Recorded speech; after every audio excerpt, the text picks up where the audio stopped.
Blog Talk Radio.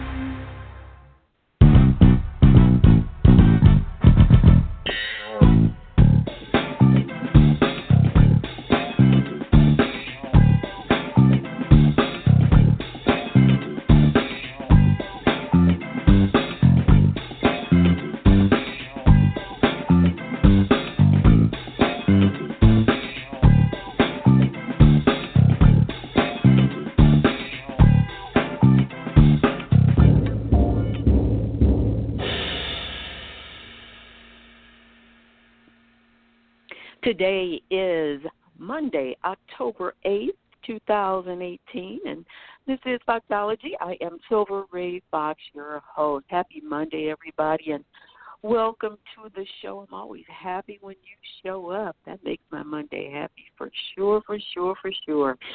I hope you're having a marvelous day. I really do. If you haven't gotten to marvelous that yet, I hope you're on your way there. I hope that the rest of your day is absolutely the best of your day.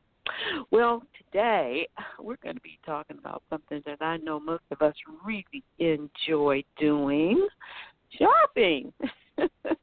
Especially if we're shopping for things that enhance the way we show up in the world. Yes, indeed. My guest today is Houston fashion mogul Hillary Marek of Hillary's of Houston, and she's also a Poshmark ambassador. She is going to tell us all about that, get us up to speed on things she's doing, and how you can shop till you drop online. So I'm happy to have you here today, Hillary. How are you? I'm doing great. It has so far been an awesome day. My kid's off of school today. I decided to take the day off, and after this, we are going antiquing and, well, thrift shopping. That's always fun. That is always fun. That is great. Well, listen, I'm glad you found time to include me in the slot today, and this should be a very interesting conversation, I think. I, mentioned that most of us really do enjoy shopping, and, in the last years, it has just been crazy how you can shop online for everything you used to have to go into a brick-and-mortar store to get. And I can remember, I can't remember the exact year, but I can remember when online shopping started, and people were trying to stay away from that, like it was the plague. You'd be surprised. I'm not people doing still that. try to stay away from it. Yeah, well, back then, nobody was really interested, for real. I mean, it was like, we're not doing that. We're not giving up our credit card information online. We don't know what this online thing means. We don't even quite understand the Internet yet. We're not doing all of that stuff. And now it's like, oh, no, I'll go online. I'll get it online, whatever it is. So how do you feel about that? How do you explain the shift in thinking? I was very much one of those people. It really, up until I think I started doing my own online thing, that was my whole thinking. And it spawned from, of course, I'm a Gen Xer. So I was around when there was no, common Internet. The Internet existed, but you didn't have it in your house for sure. The best you had after the Internet came and we all were, were able to have it in our homes was AOL. And at that, you didn't really want to do the shopping because you had heard so many nightmare stories about it. And this continued for me well on until, way past the 90s, probably till about 5 or 6 years ago, where I just wasn't interested. eBay came about, and everybody's like, oh, no, I can get anything on eBay. And I finally decided to take a leap of faith there, and I had ordered – it was something really small, something really insignificant, like a $2 item. And they wound up getting my credit card, and I got scammed. And so I was like, I'll never do that again. No. I don't even remember at what point I decided to order something. I think it was Amazon. I started to order something. And I think it was like a textbook or something small. Well, I shouldn't say small. It's probably like a $100 textbook. But it went fine. And I just decided to go ahead and dip my toes in the water and kept going. And now I don't think I could exist without it. Honestly, I do everything online, and people are all often asking me, why don't you have a brick and mortar? Well, we did, and it didn't do that well. It just doesn't. People, for whatever reason at this time, people are more comfortable going online.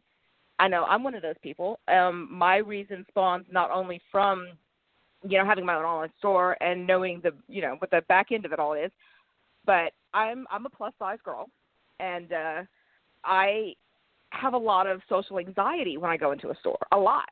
I'm like the opposite Pretty Woman thing. When she goes into a store in the movie Pretty Woman, and they're like, "We don't have anything for you here."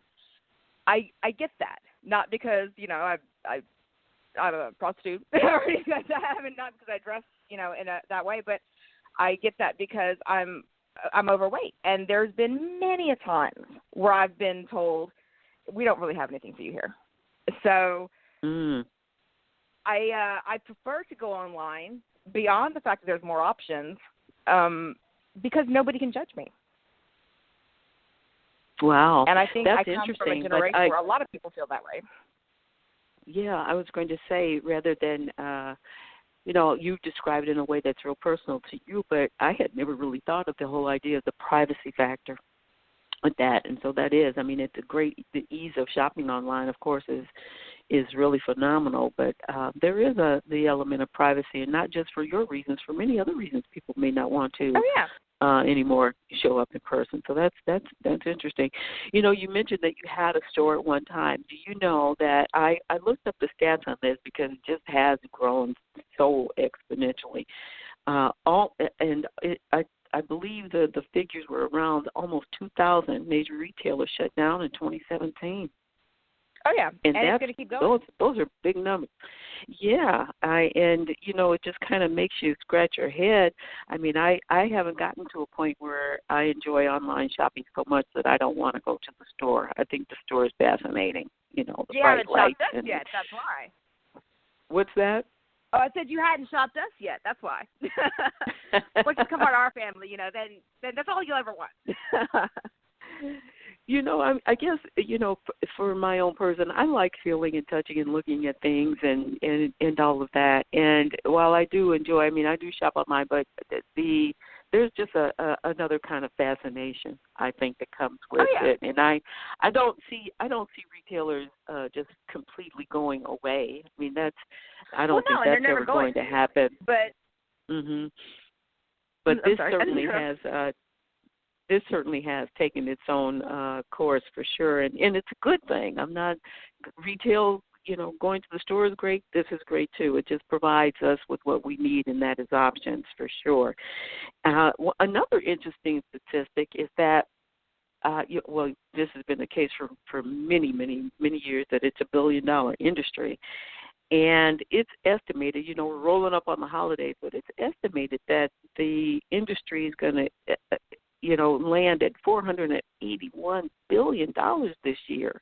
So the fact that you made your move is good, and anybody else who's wanting to get into the business, I think when I look at the fact that retailers are shutting down, it's because they just have to redo what they're doing. I doubt that they're really going to go away, but they have to do what's going to work now, and because the money's always going to be there. Right. There's a lot of companies that are understanding that, and through trend forecasting and whatnot, Gucci's a good example of someone who's trying to incorporate both into the world, the brick and mortar as well as the online. And Fendi's another one that does a really, really, really good job of that marketing. Go Karl Lagerfeld. But one thing that a lot of people don't realize when they start to sell online is that, yes, it's $1 billion industry. But your chances of having your piece of that $1 billion are exponentially smaller than they ever were at any other time in history before. Literally, if you start today, you got a hell of a lot better chance than if you start next year. Because with stores, like huge conglomerates like Walmart, like Amazon, like eBay, you're competing with a worldwide market, not just your little town or your area where you would be if it was, if you had a little boutique or something. But you're competing with everybody. You're competing with China. You're competing with huge markets. And can you do it? And in order to have that piece of the pie, you have to find a niche that is your own. Because otherwise, you can't compete with Amazon. You just can't, period. You can't compete with eBay.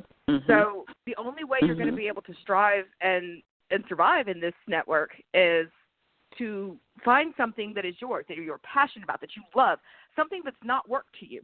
and something that people come to you for because they know that's something that you know about. Otherwise, you're dead in the water. I agree. On the flip side of that, I think the opportunity is in the fact that the customer base becomes global and that people can shop from anywhere for whatever you have.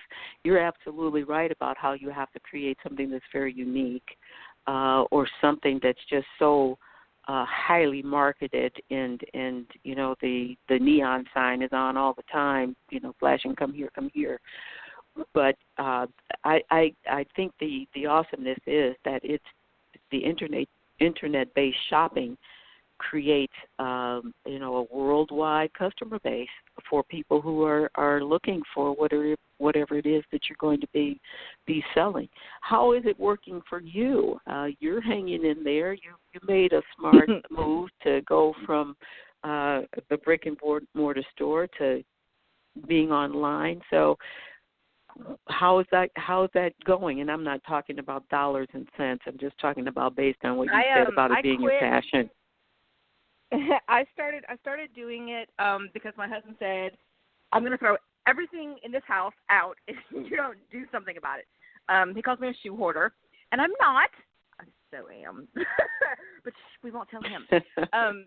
So I love like Moschino, things like that. There's certain I love shoes, I love bags, I love, you know, every bit of it. And he wanted me to get rid of some of it. So I did, you know, what everybody does, went online, put a couple ads, and sold them like, hey, this is fun. If I sell more, I can buy more. So I had a corporate job at the time and wound up spending a little bit too much time on, you know, selling some of my stuff and whatnot, and decided, you know, I'm making more money doing this than I am managing a 501c company. And it just got to the point where I said, okay, you know what, forget it. I'm going to go ahead and do this permanently. And I did, and I make more now this year than I have made at any other point in my life. And I've had some pretty impressive jobs, and I've never made more than I do right now. But the fun part of that is not just, like you said, not dollars and cents, but I do something that I genuinely love. And my customers, my clients, they're not customers for very long. They and what I mean by that is that they become friends. I have someone who's actually tuned in right now. Hey, Sparrow. She started off as somebody who bought a pair of jeans, and it turned out we didn't have the jeans in stock that she wanted. And we did advertise that we had them, and I don't know where they went. We just didn't have them. So I actually went to the mall and purchased the pants brand new for her and sent them to her, because if I promise you something, I stand by my word 100%. And she got them, and she was floored that we'd done that. So because I at a substantial loss, she bought them for I think $60, and they were a $300 pair of jeans. So she became a friend, and you know, now she's one of my emergency contacts. I actually met the woman who adopted me on Poshmark. Longer story than that, but basically she just was a wonderful, wonderful customer, and we started talking, and I, mentioned I don't have parents, and she said, well, we'll adopt you. And I call her mom now. My kids call her Nana. I'm taking a trip to go visit her this Christmas. Friendships and things that you would not have in a retail store environment, you have the ability to forge in this kind of environment. Poshmark is a great avenue for this, because not only does it let you sell things as other websites would, but it also lets you it's a social thing. It's a social network type thing. So you get to go to these little parties, online parties where you talk to everybody, and you forge these relationships, and it's great. It's so much better than getting up every morning and going to a job and answering to people that you don't like, doing things you don't want to do, and just trudging through the day, It's perfect. Exactly. I'm living the dream. You know what I'm who I always love wanted to be what when I grew up.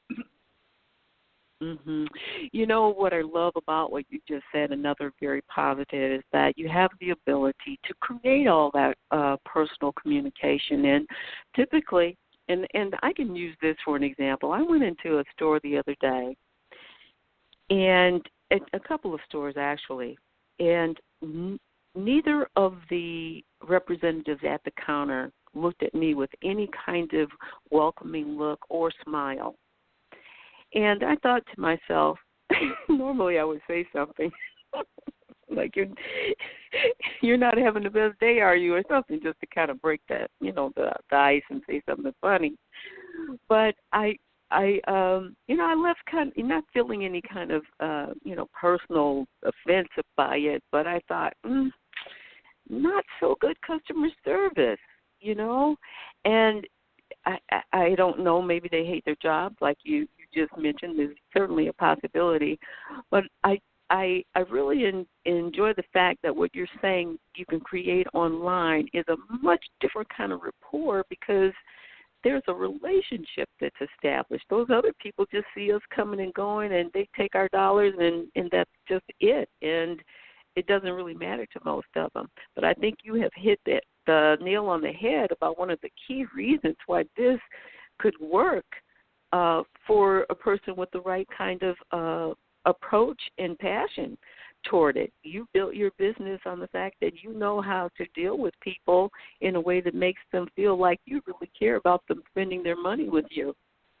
That's big. And we do care. And that's the thing, that people, the difference between being something like Amazon or Walmart is you're literally taking something out of my closet that I loved, that I went and purchased on my own because I loved this item and it meant something to me. And by me passing that item on to you, I want it to mean something to you. I want you to be so happy with it, as happy as I was.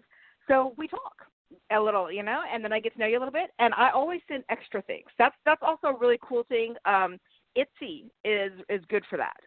When you order something from a person and it's a one-on-one type thing, and it's not somebody who's selling, 10,000 items that day. It's somebody who is selling one item that day or even that week. And it's a lot more personal, but when you get to know that one person, they'll throw in extra things. Poshmark is good for it. Vintage. Vinted. That's what it is. Vinted. And there's a couple other ones. Etsy is really good for it, where they'll always throw in something extra. If you buy a pair of pants for me, I'll throw in a shirt that matches it. If you buy a suit, I'm going to throw in the shirt, the tie, and the cufflinks. And I don't tell you these things. They're not, to get you to buy the things. It's something to say thank you. Thank you for trusting me. Thank you for coming to me. Thank you for taking the time to treat me like a person. I appreciate you. And I truly, truly appreciate every single person that trusts me to give them the item that they ordered. Because that's a hard thing to ask for. It's really amazing. And if you have someone's trust, be worthy of it. Stand up. Absolutely, I totally agree. Do what you're supposed to do. Well, it's, as I said, that's one of the things that's getting lost with some of the in-person customer service, and it's interesting to think that you can find it online, but you're absolutely right. And when I think about some other experiences online, they do make you feel a certain kind of way that's getting lost in some of the again, in-person customer service. It's a shame.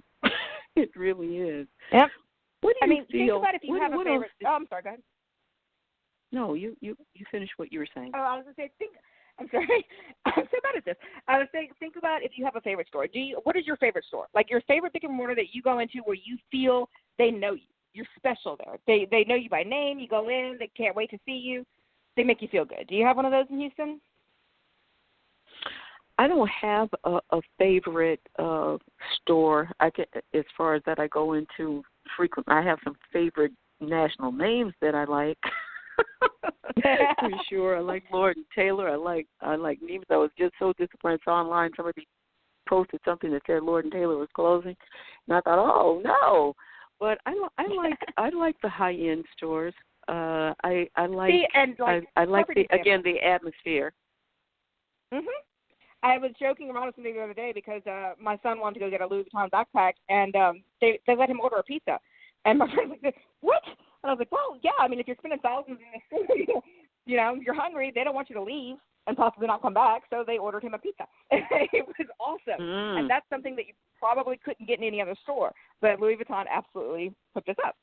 And Tiffany's is another one. Tiffany's is a Galleria. I love that store. I love every single every employee at that store. It is one of those places where they know you. You walk in, they know you, they know who you are.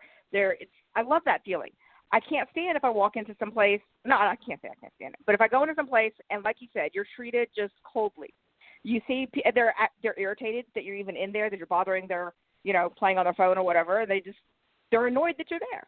And that, to me, I don't care if I need your product. Like if it is something I'm going in there that I made the entire hour-long trip from where I live all the way out to where you are to get that product. You treat me that way, I'm walking out. I'm not going to give you my money. I'll go order it online, or I know I've said to a couple of representatives more than once, if you, I can go to another counter if you don't feel up to this, and I try to say it as nice as I can because some of them really have their little undies in a bundle, and I hate to say it, but maybe that'll help. Maybe this conversation will help them, step up and tighten up their game and give up some smiles and things like that. So anyway, I'm glad you're doing well. I'm glad that you have the right spin on what you're doing. It sounds absolutely wonderful. What else do you feel? Is there anything, other elements that you feel has contributed to your success? Absolutely. I have been it's ever since, well, I guess I wouldn't say middle school because I went through an odd stage. But ever since high school, I've been really good at trend forecasting. Unfortunately for me, I grew up in a small town of Lafayette, Louisiana, where they didn't really get into trends until they were about 4 or 5 years out. Until you'd see it on TV, whatnot, and then 4 or 5 years later, my town would start to pick it up. And I think a lot of people in the United States can attest to that being the same as where they live. Fortunately, now I'm in Houston, which is, we're a little fashion mecca of our own. And so if you see it out hot somewhere else, it's, within the same season, you're going to see it here in Houston. Maybe not in the stores, but definitely on some of the more affluent people around here. So I've always been good at trend forecasting. Like right now, I can tell you, jump on selvage denim. If you are one of the kind of people who goes out to Goodwill or to garage sales and stuff, start looking for something called selvage. Now, not salvage, but with an E. It's self-edge, so selvage. And it's a way of the jeans are sewn, and you can get Levi's. On the back of a pair of Levi's, you'll see it says Levis, and the E is lowercase, right, on that little red tab. Well, if you can find the ones that have the big capitalized E, $400 easy online. Literally buy it for $25 at the garage sale, flip it for $400. Those are highly covetable right now. And the selvage denim, which is usually Japanese made, or we also make them at Cone Denim here in the United States. But go ahead and Google it, look it up, find out everything you can about it, because that has been the it thing in LA, New York, Austin. It's a United States basically type thing, and Japan, but it's going to be the only thing that matters in the next year or two. As far as denim goes, that's my prediction on that one. But I think being able to spot trends, I don't just throw things online. I spend probably about 6 hours of my day learning fashion industry type things while I'm working as well. Every item that I list online, I've gone and I've looked it up, and I've talked to representatives. I've figured out everything there is to know about that one item before I even post it. I want the most unique and the most quality items I can offer. So learning about the fashion industry has been extremely important, not only to me, to my business, to my clients, but it's furthered me as far as, like I said, being able to do trend forecasting and being able to see what I think is coming up next, as well as the fact that, I'm not a spring chicken, but so I lived through it. The 90s are really hot right now, and I was there. And the 90s was when I came into my own as far as fashion goes.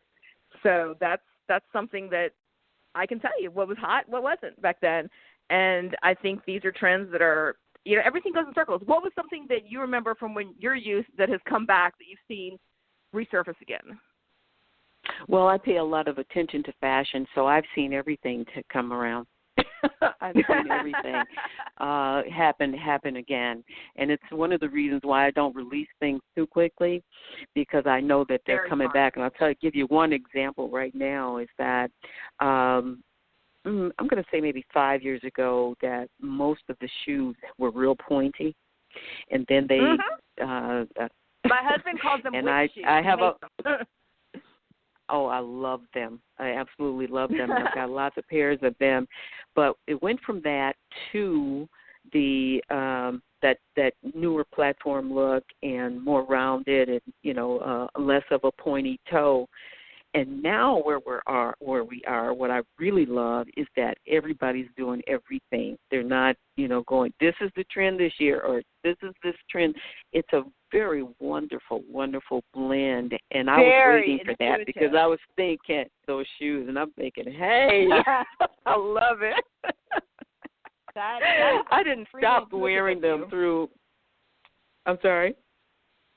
Oh, it's very intuitive of you because that's I was saying that was something very intuitive of you because that is something that I've also noticed recently is that everyone's kind of gone pretty much if it makes you feel some way strongly enough, whether it be passionate, whether it be something that makes you feel sexy, whether it be something that makes you feel, like you look like an adult, whatever it makes you feel, if you feel it, then that is your fashion, and that is way more than anything walking down the runway right now. And I don't know when there's been another time like this where we're not copying yesterday. We're not, predicting tomorrow. We are in the now, and that is individual for every designer. And that's something that I haven't ever seen before. Yeah, it's exciting. And I call it, I just said this to my daughter and granddaughter the other day, it's fashion synergy. And then when you feel that, you've done the right thing from head to toe. But listen, we've got 3 minutes, and I know we need to tell people where to go to get this wonderful, wonderful service from you. Give out I didn't include any. I'm going to call you when we are off the air so I have a question for you, and then I also want to make sure I get the links to everything. But why don't you just go ahead and put that out there for now? Well, you can go to Hillary's with 2 L's, Hillary, HillariesOfHouston.com. And right now we are kind of under construction because we're doing some really awesome things coming up. But on the front page, there's a clip on there that you can click on to go to my Poshmark page. And if you're already on Poshmark, go to Poshmark. My store is Hillary's Houston because they didn't have enough room for me to put the of. So it's just Hillary's Houston is my store on Poshmark. And if you're not on Poshmark and you want to use the code PWWSV, you get $10 off of anything you want. And let me know that you came onto to my site from this show, and I'll give you 25% off of any item you want, no matter what they're called. Okay, well, I'm going to get all that information from you, but I want to thank you very much. You've been a great guest, and I'm just excited. I think you dropped some real nuggets for anybody that might be interested in doing a similar business, and even for those doing any kind of business. I think you hit the nail right on the head, the things that really do make it work for them. So I want to thank you for sharing, and I'll look forward to talking to you again. Congratulations on your accolade that you've got coming up on your award. Thank you for. I'm honored to be on your show. Oh, it was for me as well. So I will talk to you shortly. Thanks again. Thank you so much, Silver. Have a great night. Thank you. Bye-bye. And I want to thank all of you for showing up here and listening. I appreciate your company always. Tell everybody you know about FOXOLOGY. Tell them we're doing fun and exciting things on the air. I would love it if you would do that. I'm going to look forward to talking to you again next time. In the meantime, though, you have yourself an amazing day. Be good. Be blessed. Be awesome.